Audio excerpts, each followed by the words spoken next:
नमस्कार दोस्तों, जय श्री राम। आज जानते हैं भगवान श्री राम की तपोभूमि चित्रकूट के बारे में। चित्रकूट उत्तर प्रदेश और मध्य प्रदेश की सीमा पर बसा हुआ एक पवित्र तीर्थ स्थान है। यह वही स्थान है जहां भगवान श्री राम अपने वनवास के दौरान 11 वर्षों से भी अधिक समय उन्होंने बिताया था। यहाँ का हर कण रामायण की लीलाओं से जुड़ा हुआ है। कामदगिरी पर्वत, गुप्त गोदावरी, सती अनसुईया आश्रम और हनुमान धारा जैसे स्थान के दर्शन करने के लिए श्रद्धालु बड़ी दूर दूर से आते हैं। यहाँ की शांति, आध्यात्मिकता, प्राकृतिक सौंदर्य मन को बड़ा ही सुकून देते हैं। तो चलिए आज ये वीडियो हम यहीं से शुरू करते हैं और जानते हैं चित्रकूट के बारे में।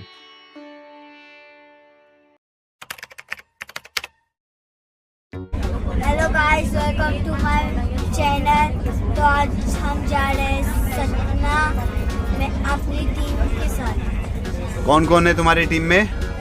मामी, मामी, मम्मी, मम्मी, आरव, नानी, मेरे पापा और मामा। और मेरे पापा। तो गाइस हम जा रहे हैं चित्रकूट घूमने के लिए। अभी फिलहाल हम ट्रेन में हैं। ट्रेन हमने कल्याण से बोर्ड की है। कल मॉर्निंग में हम पहुंचेंगे जबलपुर। फिर वहां से दूसरा एक ट्रेन है जो हमें लेके जाएगा सतना। सतना में एक दिन का स्टे है। वहां से फिर हम जाएंगे चित्रकूट। तो चलिए आपको लेके चलते हैं चित्रकूट और देखते हैं चित्रकूट में कौन कौन सी जगह है जहाँ पर आप घूम सकते हैं।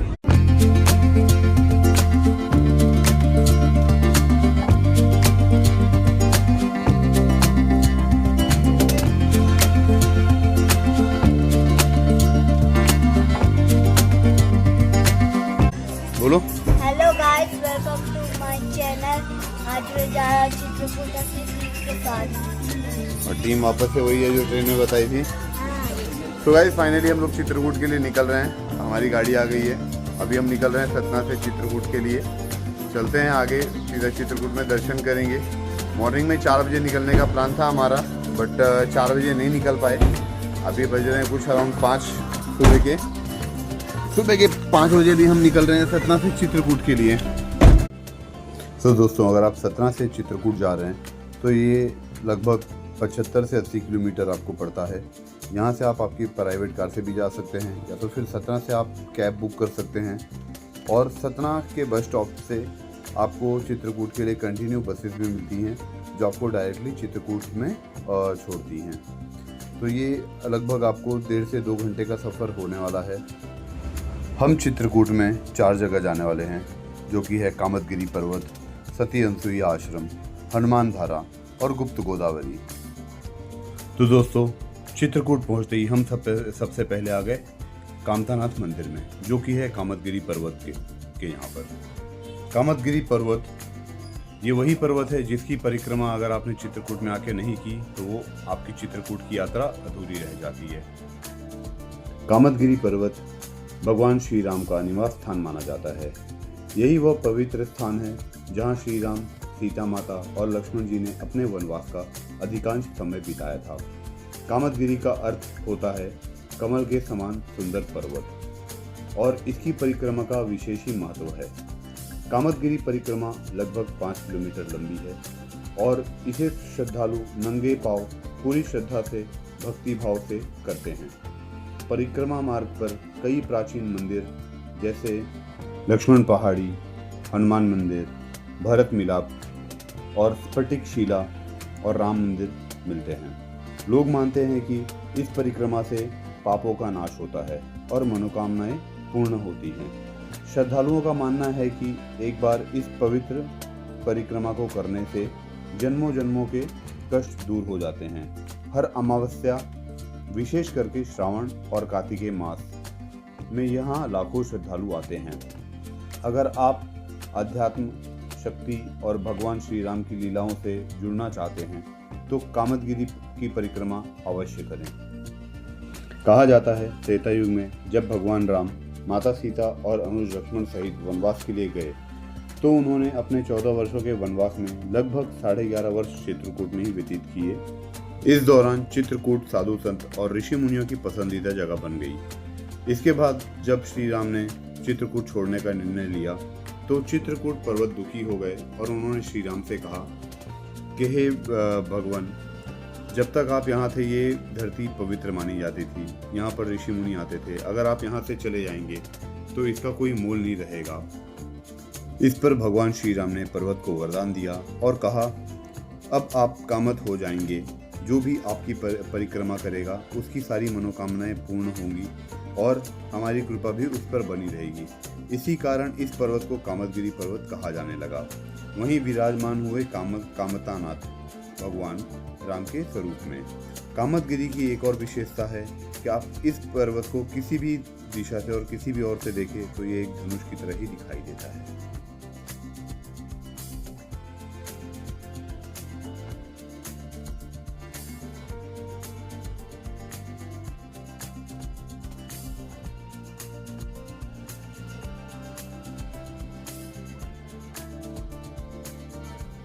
गाइस ये एक लोकेशन है जहाँ पर अभी हम लोग खाने के लिए आए हैं। मेन जो होता है कि एक पहाड़ है, उसकी परिक्रमा जो करनी थी वो परिक्रमा कर ली है हमने।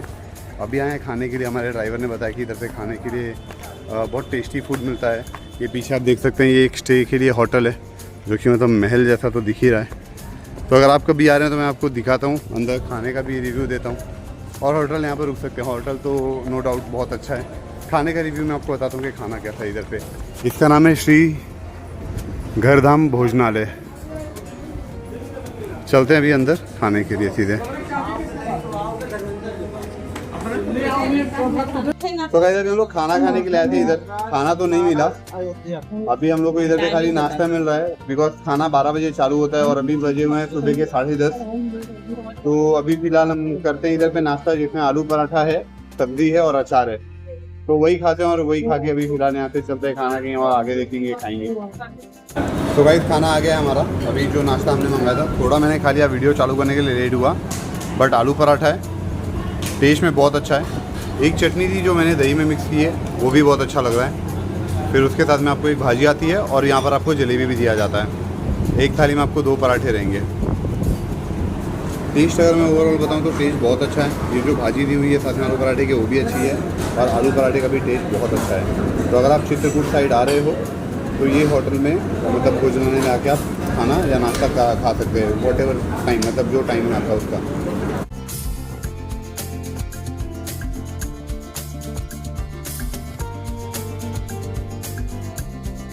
तो गाइस अभी हम लोग आए हुए हैं रामघाट पे।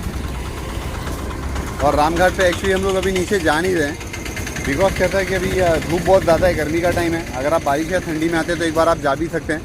अगर एक्चुअल आपको दिखाऊं तो ये है रामघाट। यहाँ पर शाम के टाइम पे आपको बोटिंग करने मिल जाएगा, लाइटिंग होती है थोड़ी।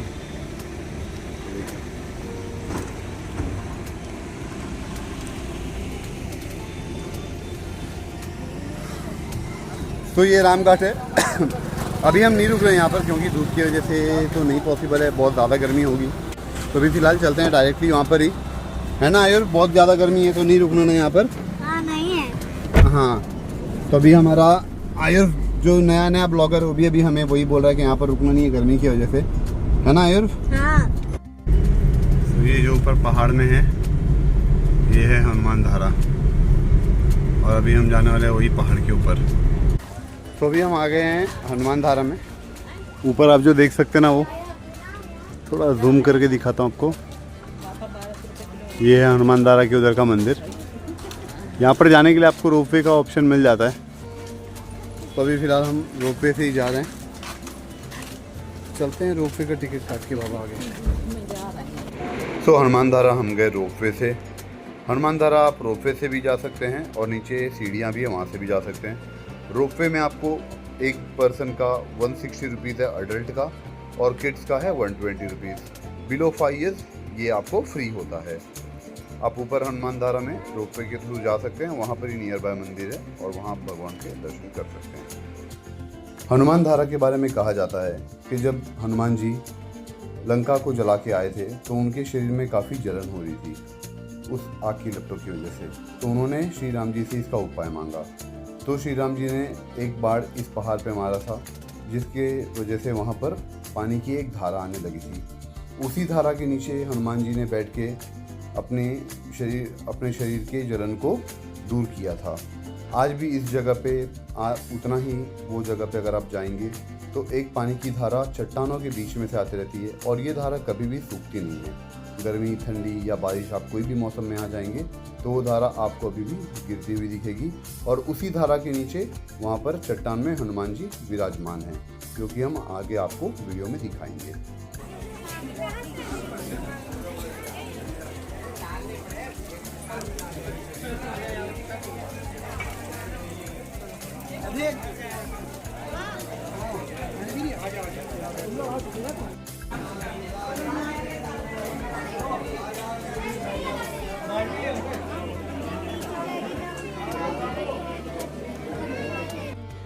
यहीं हनुमान धारा से आप थोड़ा सा पर्वत के ऊपर और जाएंगे तो वहाँ पर और एक प्रसिद्ध स्थान है जिसे कि सीता की रसोई कहा जाता है।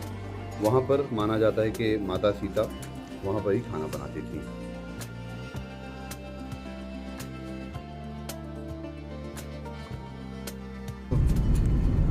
अभी हम लोग गंगा जल जाने वाले हैं और अरे आश्रम जाने वाले हैं। सती अनसुईया आश्रम जाने वाले हैं और वहाँ पे स्नान करेंगे, उसके बाद जाएंगे दूसरी जगह। तो गाइस अभी हम जा रहे हैं सती अनसुईया आश्रम, जो कि चित्रकूट में एक जगह है। अभी दिखाते हैं आपको वहाँ पर ही। ये लोकेशन अभी हम जा रहे हैं आगे। हरियाली है यहाँ पर बट गर्मी बहुत ज़्यादा है। तो अगर आप प्लान करते हैं चित्रकूट में कभी घूमने का तो आप ठंडी या बारिश में आ सकते हैं। थोड़ा वेदर अच्छा रहेगा, मज़ा आएगा। गर्मी में तो ऑयल से के अवॉइड कीजिए आना, गर्मी में बहुत ज़्यादा हालत ख़राब हो जाएगी।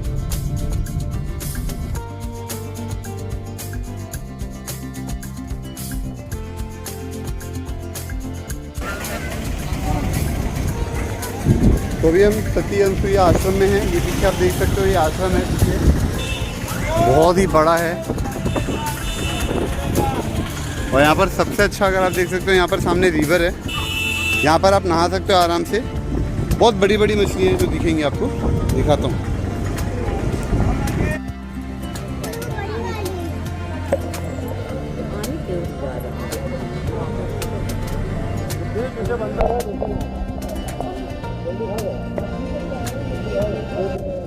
दोस्तों सती अनसुईया आश्रम में अगर आप जाते हैं तो वहाँ पर आप देखेंगे कि रामायण काल के, त्रेता युग के बहुत सारी कहानियों का जो वर्णन है यहाँ पर मूर्ति के रूप में आपको दिया हुआ है।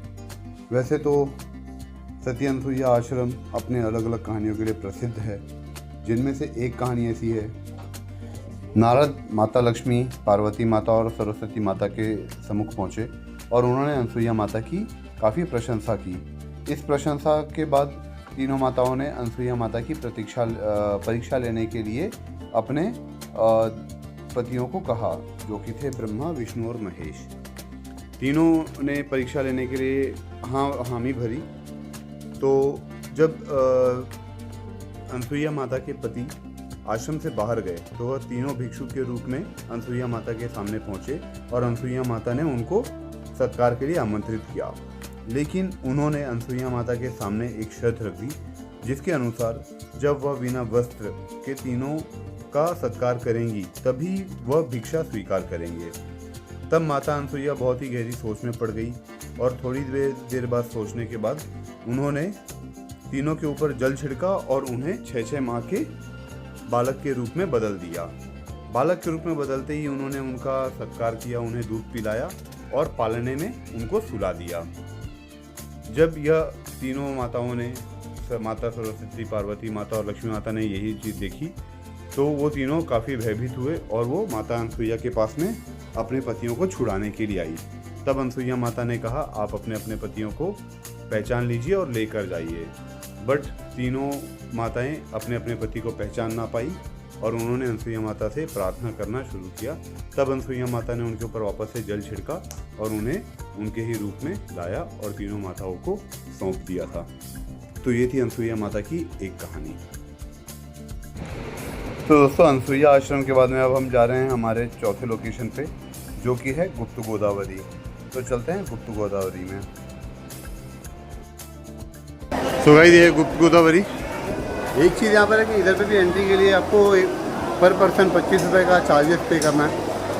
सेंसिबल नहीं लगा, मतलब मंदिर में जाने के लिए ये लोग पैसे कर रहे हैं, चार्ज कर रहे हैं, बट पता नहीं कुछ रहेगा। तो अभी फ़िलहाल हम जा रहे हैं मंदिर में। यहाँ से ये पानी आ रहा है और ऊपर यहाँ पर है पहाड़ों में। तो दोस्तों, गुप्त गोदावरी में 2 गुफाएं हैं। ये प्राचीन और नेचुरल गुफाएं हैं। कहा जाता है कि जो प्रथम गुफा है, इसका अंदर जाने का जो रास्ता है काफ़ी सकरा है और यहाँ पर ही श्री राम दरबार लगाया करते थे। अंदर से ये काफ़ी फैला और चौड़ा गुफा है जहाँ पर नेचुरली एक नदी बहती है और यहाँ पर ही कहा जाता है कि श्री राम अपना दरबार लगाया करते थे। गुप्त गोदावरी को गुप्त गोदावरी इसके लिए कहा जाता है क्योंकि यहाँ गुफा के अंदर एक प्राकृतिक जलधारा है जो कि हमेशा चट्टानों से बहते रहती है, जिसे गुप्त गोदावरी लोग कहते हैं। ये पानी आज तक एक रहस्य है कि कहाँ से आता है और कहाँ जाता है, वो किसी को नहीं पता है।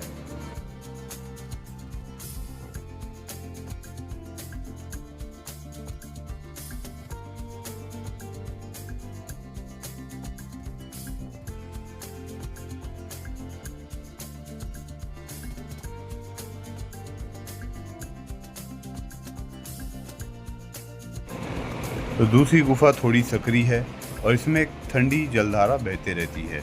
यह जलधारा आपके घुटने तक आती है और इसी जलधारा में चलकर आपको गुफा के अंत तक जाना होता है दर्शन करने के लिए। यह भी एक रहस्य है कि ये जलधारा कहाँ से आती है और कहाँ जाती है, वो आज तक किसी को नहीं पता चला है। यह स्थान ना सिर्फ एक धार्मिक श्रद्धा का केंद्र है, बल्कि यहाँ की गुफा और प्राकृतिक जलधारा इसे एडवेंचर अनुभव भी दिलाती हैं। तो गाइस, अभी हम लोग गुप्त गोदावरी जाके आए।